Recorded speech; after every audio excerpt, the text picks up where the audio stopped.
The night Jimi Hendrix told John Lennon, "I'm better than you'll ever be." The meeting. The air in the Mayfair flat was thick with the scent of expensive tobacco, patchouli, and something vaguely illicit that clung to the velvet drapes and Persian rugs. It was late 1967, a London night still buzzing with the aftershocks of the summer of love, yet already tinged with the melancholic promise of its fading. The party, hosted by a flamboyant record executive whose name no one quite remembered, was a microcosm of the era's creative ferment.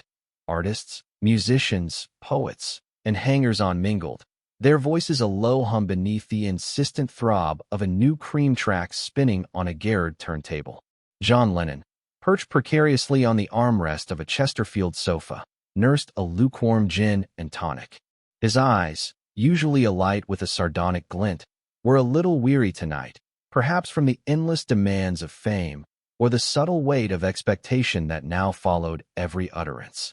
He was surrounded by a small constellation of admirers, their laughter too loud, their questions too eager. He offered non-committal nods and the occasional dry witticism, his mind half listening to the conversation, half drifting through the labyrinthine corridors of his own thoughts. Sergeant Pepper had just exploded, cementing the Beatles' place at the zenith of popular culture, yet John felt a restless unease, a yearning for something sharper, more raw. He glanced across the room, his gaze sweeping over the familiar faces, the usual suspects of the London scene. Then his eyes snagged. Standing near a tall, arched window, silhouetted against the faint glow of the city, was a figure that seemed to absorb and refract the room's chaotic energy. Jimi Hendrix. John had seen him perform, of course, had heard the seismic tremors his music sent through the established order. He'd even been backstage once, a brief, almost silent exchange of nods and mumbled pleasantries. But seeing him now, in this more intimate, albeit still public, setting, was different. Hendrix was a riot of color and texture, even in the subdued lighting. A silk scarf, vibrant and impossibly long, cascaded from his neck. His jacket, embroidered with psychedelic patterns, seemed to shimmer. But it was his presence that was truly arresting. He wasn't merely standing. He was occupying the space, a gravitational force around which conversations seemed to subtly reorient themselves. His eyes, dark and intense, moved slowly, taking everything in, yet revealing little. He held a drink, but didn't seem to be drinking it, his long fingers occasionally tracing patterns on the glass. John felt a flicker of something he rarely admitted: intrigue, mixed with a healthy dose of competitive curiosity. He was the undisputed king of the songwriting mountain, the lyrical architect of a generation's soundtrack. But Hendrix was doing something else entirely. He was dismantling the very notion of what a guitar could be, turning it into a primal scream, a cosmic whisper, a weapon, a lover. It was visceral, immediate, and utterly unlike the carefully constructed sonic tapestries the Beatles wove. A lull in his own conversation gave John an opening. He excused himself with a curt nod and began to navigate the crowded room, a path opening before him as people recognized him and instinctively made way. He moved with a deliberate, almost predatory grace, his hands shoved into his pockets, a slight frown etched between his brows. As he approached, he could hear snippets of the conversation around Hendrix, hushed tones of awe, questions about his latest gear, effusive praise. Jimi, for his part, offered quiet, almost shy responses, a stark contrast to the explosive persona he projected on stage. When John finally reached him, he didn't immediately speak. He simply stood a few feet away, observing. Hendrix, sensing a new presence, slowly turned his head. His eyes, when they met John's, were surprisingly soft, yet held an ancient, knowing depth. There was no immediate recognition of rivalry, no overt challenge, just a quiet acknowledgement. "Lennon," Jimi said, his voice a low, gravelly murmur, tinged with the American South. It was softer than John expected, almost gentle. "Hendrix," John replied, his own voice a little sharper, more clipped. He offered a small, almost imperceptible nod. "Good to see you out of the smoke and mirrors, for a change." Jimi offered a faint, enigmatic smile. "Same to you, man. Heard your new record. Quite a trip." John raised an eyebrow, a hint of his usual sarcasm returning. "A trip, is it? Not just a collection of catchy tunes, then?" Jimmy chuckled, a low, rumbling sound. Catchy tunes? Nah, man. It's a whole universe. Like looking through a kaleidoscope at the sun. He paused, his gaze drifting over John's face, as if searching for something. But it's all so clean, so precise, like a perfectly cut diamond. John felt a prickle of defensiveness. And yours is what? A meteor shower? A volcanic eruption? He didn't mean it as an insult, but rather a challenge, an invitation to define their artistic differences. He was testing the waters, probing for the man behind the myth. He wanted to see if the raw power he witnessed on stage translated into intellectual heft. Jimmy's smile widened slightly, a flash of white teeth in the dim light. Something like that, maybe. More like the sound of the earth breathing, man. Or the wind screaming through the canyons. It ain't always pretty, but it's real. The initial pleasantries had dissolved, replaced by a subtle current of intellectual sparring. John found himself intrigued. This wasn't the simple, almost childlike figure he'd sometimes heard described. There was a depth, a quiet confidence that belied the flamboyant exterior. He took a sip of his gin, the ice long melted. The party hummed around them, but in their small orbit, a different kind of energy was beginning to coalesce.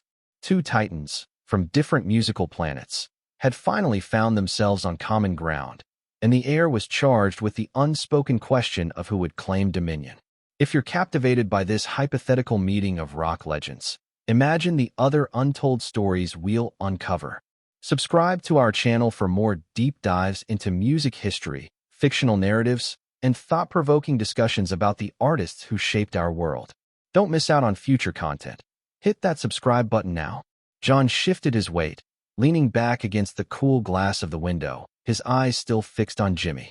The initial pleasantries had given way to a more substantial exchange, a dance of ideas between two minds accustomed to shaping the cultural landscape.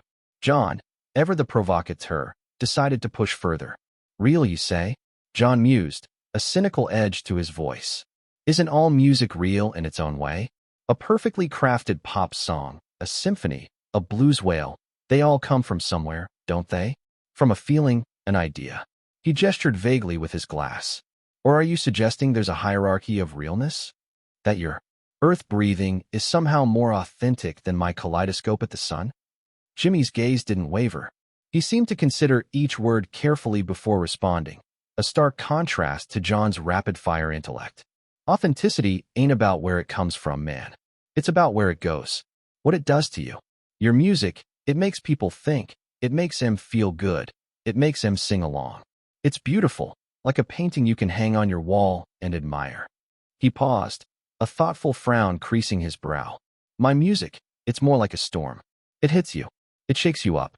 It ain't always comfortable, but it makes you feel something deep down, something you might not even know was there. John scoffed, a short, sharp sound. So, comfort versus discomfort? Is that the metric for greatness now? I suppose a toothache is more real than a pleasant dream, then. He took a long swig of his drink, the ice clinking against the glass. We aim to create something lasting, something that resonates across generations. Something people can hum in the shower or play at their weddings. Something that makes sense. Sense. Jimmy echoed, a faint, almost imperceptible tremor in his voice. Music ain't always supposed to make sense, man. Sometimes it's supposed to make you lose sense. To break down the walls. To take you somewhere else, beyond words, beyond thought.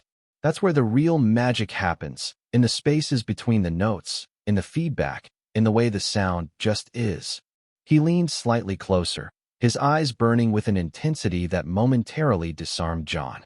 Your songs, they tell stories. Beautiful stories. But my guitar, it is the story. It's the voice of something ancient, something wild. John felt a familiar irritation begin to simmer. He respected Hendrix's talent, undeniably. The man was a phenomenon. But this mystical, almost spiritual approach to music felt pretentious, perhaps, or simply alien to his own more grounded, intellectual process. He saw music as a craft, a puzzle to be solved, a message to be delivered. Hendrix seemed to view it as a conduit to the divine. So, you're saying your instrument is more expressive than my lyrics, my melodies, my entire composition? John challenged, a dangerous glint entering his eyes.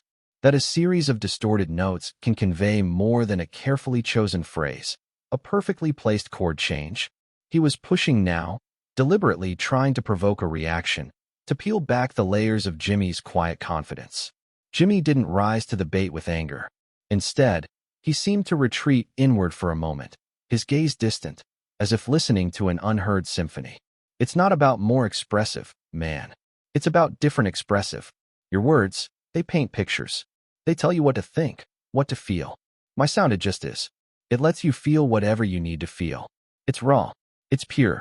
It's the sound of freedom, man. He looked back at John, a challenge now clearly visible in his eyes. Can your words make the air vibrate like that? Can they make your soul ache and soar at the same time, without telling you why? The question hung in the air, a gauntlet thrown. John felt a surge of adrenaline. He was used to being the one asking the unanswerable questions, the one challenging conventions. To have it turned back on him, by a man whose primary tool was a piece of wood and wire, was both infuriating and exhilarating. He thought of a day in the life, of the orchestral crescendo that built to a shattering climax. He thought of the raw emotion in Strawberry Fields Forever. He had pushed boundaries, too. He had made the air vibrate. But not like this. Not with this primal, almost terrifying force. Freedom, John repeated, a wry smile playing on his lips. A convenient word for chaos, sometimes, or for a lack of discipline. We, the songwriters, we bring order to the chaos. We give it form, structure, meaning. We make it accessible. We make it art. He emphasized the last word, a subtle jab. Jimi's smile faded, replaced by a look of quiet intensity. Art ain't always about order, man. Sometimes it's about breaking things apart to see what's underneath. To find the new order. The real order. The one that's been there all along, just waiting for someone to plug in and turn it up. He took a step closer, his presence suddenly more imposing. You build cathedrals with your songs, Lennon. Beautiful, grand, timeless. But I'm trying to build a rocket ship. To take people to places they ain't never seen before. To show 'em the stars, man. And sometimes, rockets gotta make a lot of noise to get off the ground. The conversation had moved beyond polite debate. It was now a clash of philosophies, a duel between two titans, each convinced of the righteousness of their own artistic path. The tension in the small corner of the room was palpable, a silent hum beneath the party's din. John felt a strange mix of annoyance and grudging respect. He knew, deep down, that Hendrix was onto something. Something he, with all his lyrical genius, might never fully grasp. And that thought, more than anything, was unsettling. What do you think of John and Jimi's differing views on music and art? Whose philosophy resonates more with you? Share your thoughts and join the discussion in the comments section below. We love hearing your perspectives on these legendary artists. The air crackled between them, thick with unspoken challenges and simmering artistic pride. John, ever the intellectual combatant, felt a familiar thrill. He enjoyed a good argument, especially one that delved into the very essence of creation. He saw Jimi's intensity, his almost spiritual connection to his instrument, and while he respected it, he also felt a need to ground it, to bring it back to the tangible, the structured. A rocket ship, you say? John retorted, a cynical smirk playing on his lips. And where does this rocket ship land, exactly? In a cloud of feedback and distortion? Or does it eventually need a melody, a chorus, a verse, to tell people where they've been? He leaned forward slightly, his eyes narrowing. You can make all the noise you want, Hendrix, but without a song, it's just noise. Impressive noise, perhaps, but ultimately fleeting. We, the songwriters, we give it wings. We give it a destination.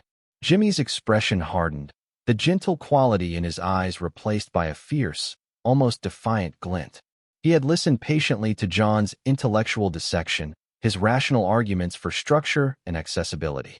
But now something shifted. It was as if John's words had touched a raw nerve, a deep-seated conviction that went beyond mere debate. Jimi wasn't just defending his music. He was defending his very soul, his unique way of seeing and hearing the world. A destination? Jimi's voice was low, but it vibrated with a new, dangerous energy. My music is the destination, man. It's the journey and the arrival all at once. It ain't about telling people where they've been. It's about showing them where they can go, where their minds can go, where their spirits can fly. He took another step, closing the small gap between them, his presence suddenly overwhelming. You write songs, Lennon. Beautiful, clever, important songs. You put words to feelings, and you do it better than almost anyone alive. You make people think, you make them feel understood. He paused, his eyes boring into John's, and the party's distant hum seemed to fade into insignificance.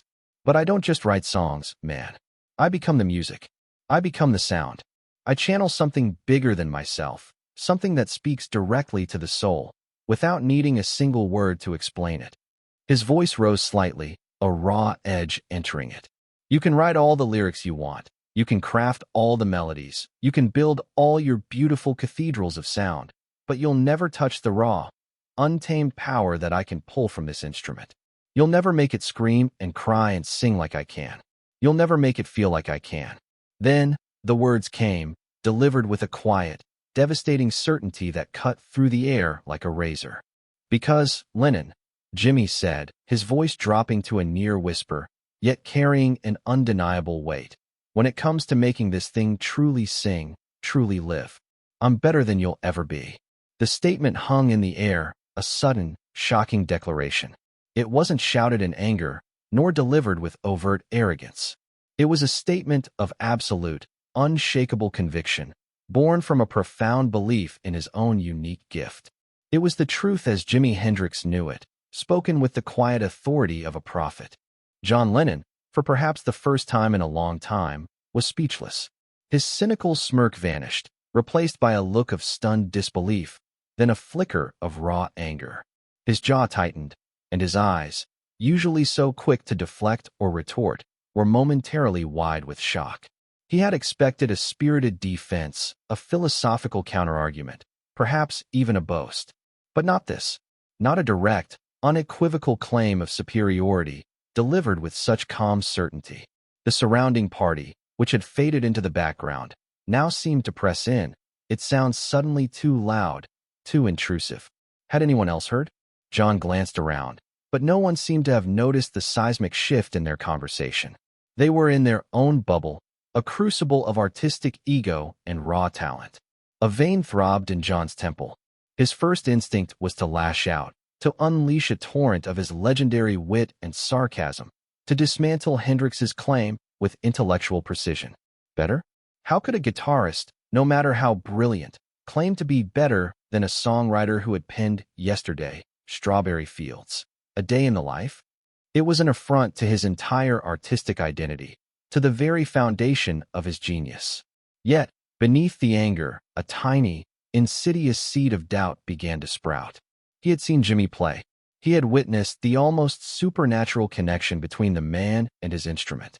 He had felt the raw, primal energy that emanated from the stage, an energy that bypassed the intellect and went straight for the gut.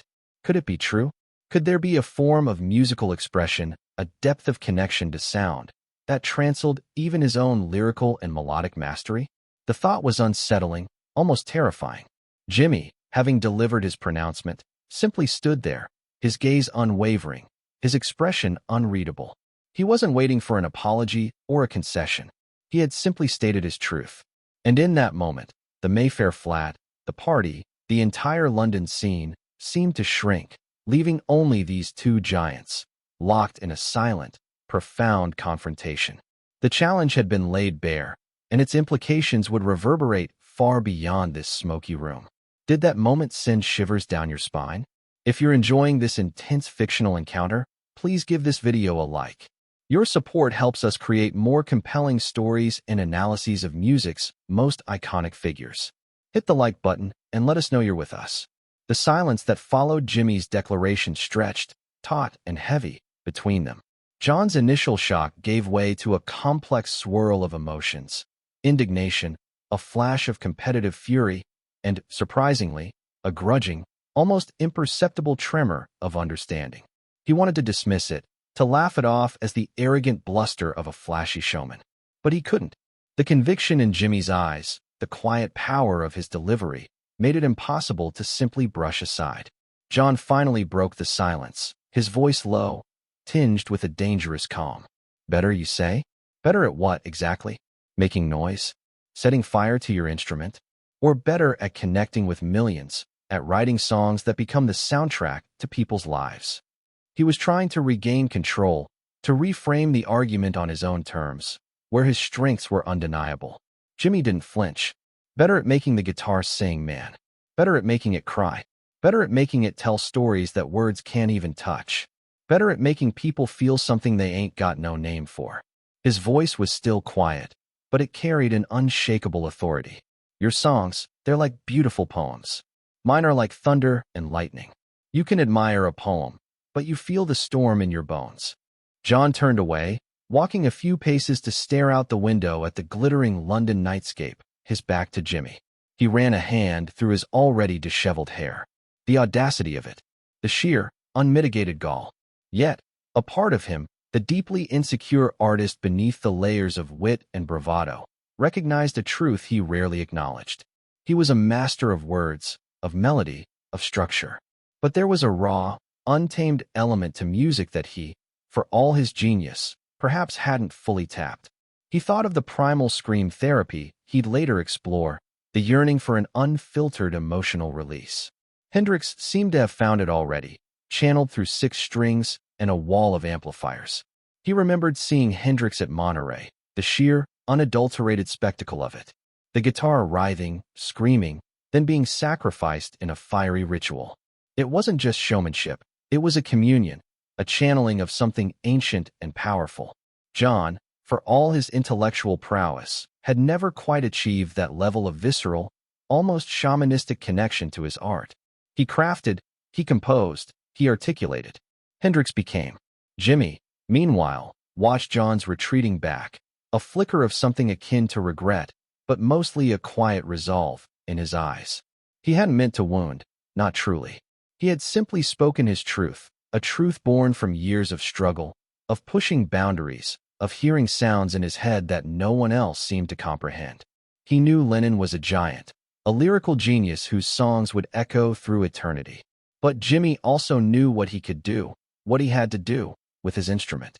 He was a conduit, a vessel for sounds that demanded to be heard, and sometimes that meant challenging the established order, even if that order was embodied by John Lennon. He thought of his own insecurities, the constant battle against being pigeonholed as a guitar god or a showman, rather than a serious musician, a composer, an artist. He yearned for his lyrics to be heard, for his compositions to be understood beyond the pyrotechnics. He knew his own limitations, the areas where Lennon's mastery was absolute. But on the fretboard, in the realm of pure, unadulterated sound, he felt an almost divine certainty.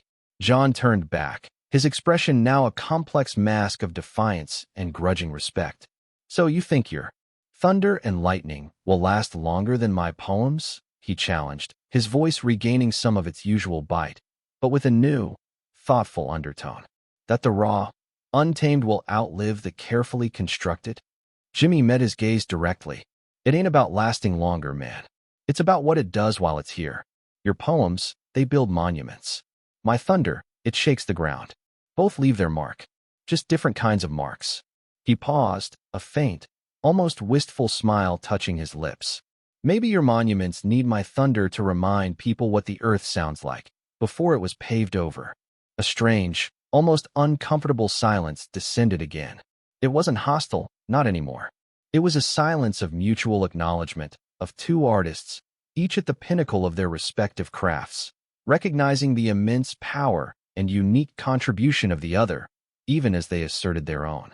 John saw the depth in Jimi's eyes, the quiet wisdom that belied his flamboyant stage persona. Jimi saw the sharp intellect, the restless soul, the undeniable genius behind John's sardonic exterior. They were different, fundamentally. One, the architect of lyrical landscapes, the other, the shaman of sonic storms. Yet, in that moment, a fragile bridge of understanding, forged in the heat of a bold challenge, began to form between them. They might never fully agree on who was better, but they had, perhaps, glimpsed the profound and necessary role each played in the grand symphony of rock and roll. The party continued around them, oblivious to the quiet revolution that had just taken place in their small, smoke-filled corner. This intense exchange is just one glimpse into the rich tapestry of music history. Subscribe to our channel for more captivating stories, analyses, and explorations of the legends who shaped the sounds we love. Don't miss out on our next deep dive. Hit that subscribe button. The night in Mayfair, though fictionalized in its direct confrontation, represents a very real, unspoken tension that existed in the vibrant, competitive world of late 1960s rock music. John Lennon and Jimi Hendrix, two titans of their era, embodied fundamentally different approaches to artistry, each revolutionary in its own right. The hypothetical challenge, "I'm better than you'll ever be," while audacious, encapsulates the fierce conviction and singular vision that drove both men. Had such a conversation truly occurred, its immediate aftermath would likely have been complex. John Lennon, known for his sharp wit and often cutting remarks, might have initially dismissed Hendrix's statement with a sarcastic retort, perhaps even a dismissive laugh. Yet, the seed of doubt, the grudging respect for an undeniable, almost alien talent, would have lingered. Lennon, for all his intellectual prowess and lyrical genius, was also deeply insecure about his own musicality, often deferring to Paul McCartney's melodic gifts. To be challenged on the very essence of musical expression by someone like Hendrix, who seemed to embody pure, unadulterated sound, would have been a profound experience for him. It might have fueled his later experimental phases, his yearning for rawer, more visceral forms of expression, culminating in the primal scream of his early solo work. The challenge, rather than diminishing him, might have pushed him to explore new frontiers of his own art. Jimi Hendrix, on the other hand, would have stood by his words. His quiet confidence, often mistaken for shyness offstage, was rooted in an almost spiritual connection to his instrument. He wasn't just playing notes, he was channeling forces, translating emotions and cosmic energies into sound. His declaration wouldn't have been born of arrogance, but of a deep, almost prophetic belief in his unique ability to make the guitar speak a language beyond words. He knew his own limitations as a traditional songwriter, often struggling to articulate his complex musical ideas into conventional lyrical structures. But in the realm of pure sonic expression, he was an undisputed king. His challenge to Lennon was not to diminish the power of words, but to assert the equally profound, perhaps even more primal, power of pure sound. The legacy of this fictional encounter, therefore, is not about one artist definitively winning over the other. It's about the dynamic interplay between two colossal talents, each pushing the boundaries of their chosen medium. Lennon, the poet-philosopher of rock, meticulously crafted narratives and melodies that captured the zeitgeist and resonated with universal human experience. Hendrix, the sonic shaman, tore down conventional barriers, transforming the electric guitar into an extension of his soul, capable of expressing the inexpressible. Their influence, though distinct, often converged. Hendrix's psychedelic soundscapes undoubtedly influenced the sonic experimentation of the Beatles' later work, particularly in albums like Sgt. Pepper's and Magical Mystery Tour. Conversely, Lennon's lyrical depth and compositional sophistication provided a benchmark for all rock musicians, including Hendrix, who, in his later work, sought to integrate more complex song structures and lyrical themes into his explosive guitar work. Imagine if Hendrix had lived longer, had the chance to fully develop his songwriting alongside his guitar mastery, perhaps even influenced by Lennon's direct challenge. Or if Lennon had embraced the sheer sonic chaos Hendrix commanded, integrating it more fully into his own compositions. The possibilities are tantalizing. Ultimately, the question of who was better is subjective and, perhaps, irrelevant. Both Jimi Hendrix and John Lennon were unparalleled geniuses who redefined music in their own ways. Lennon gave voice to a generation, articulating its hopes, fears, and dreams with unparalleled wit and insight. Hendrix gave it a sound, a visceral, electrifying roar that shattered conventions and opened up entirely new dimensions of musical expression. The night Jimi Hendrix told John Lennon, "I'm better than you'll ever be," serves as a powerful metaphor for the constant striving, the competitive spirit, and the profound mutual respect that exists between true artistic giants. It highlights the beauty of their differences, the necessity of their unique contributions, and the enduring power of their legacies. They were not rivals in a zero-sum game, but rather complementary forces, each essential to the vibrant, ever-evolving tapestry of rock and roll. Their music, whether a meticulously crafted poem or a thunderous storm, continues to resonate, inspiring new generations to pick up an instrument, write a lyric, and dare to believe in their own unique, undeniable truth. Share your thoughts in the comments. What are your final thoughts on this hypothetical meeting and the legacies of Jimi Hendrix and John Lennon? How do you think such an encounter would have truly played out? Share your insights and reflections in the comments below. We'd love to hear your perspective on these two legendary figures.